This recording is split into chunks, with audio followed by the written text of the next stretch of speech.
wasiirka wasaaradda gaashaandhigga ee xukuumadda federaalka Soomaaliya mudane Xasan Cali Maxamed Bardambe oo weheliyo xildhibaan Siciid Maxamed Xayd iyo saraakiil ka tirsan taliska ciidanka xoogga dalka Soomaaliya ayaa Muqdisho ku soo dhaweeyay 96 sarkaal oo tababar ku soo qaadatay dalka Turkiga qaybna ka ah ciidamada dawladda Turkiga ee tababarka ku soo siisay dalkeeda. xildhibaan Siciid Maxamed Xayd ayaa sheegay in wasaaradda gaashaandhigga ee xukuumadda federaalka Soomaaliya ay mas'uuliyiinteedu ay wadaan dadaalo ku aadan tayeynta ciidamada xoogga dalka Soomaaliya isla markaana uu ku amaanay dadaaladaasi. waxaan kaloo u mahadcelinaynaa dawladda walaalaha nahay ee Turkiga ee fursadan qaaligana siiyay hogaamiye Rajab Erdogan waxaan mahad leh dawladda federaalka jamhuuriyadda federaalka ee ka fikiraysa hadii jeer dib u dhiska iyo horumarinta ciidamada uu hoggaan u yahay mudane Maxamed Cabdullaahi Maxamed Farmaajo ra'iisul wasaare Khayre waxaad haystaan ra'iisul wasiir dhalinyaro ah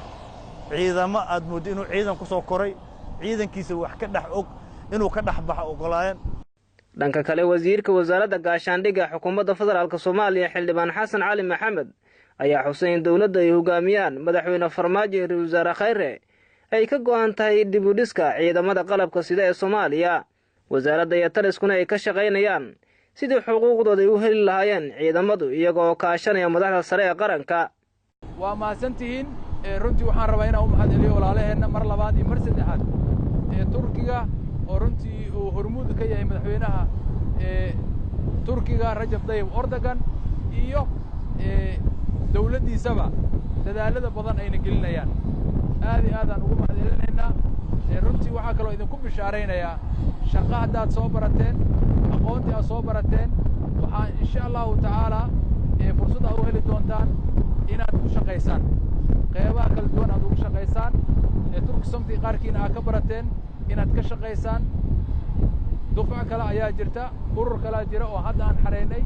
raggii wax bari lahaa qayb idinka ka mid ah macallimiintaas ay ka mid noqonayaan. dawladda aynu walaalahan ee Turkiga ayaa Soomaaliya ka caawisa dhismaha mashaariicda dhismaha wadooyinka oo gargaaridda barakacayaasha dib u dhiska ciidamada qalabka sida ee Soomaaliya iyadoona haatan dugsiga tababarka Turkisom uu kaalin weyn ku leeyahay tayeynta ciidamada qalabka sida ee Soomaaliyeed. Mukhtaar Timcade warbaahinta qaranka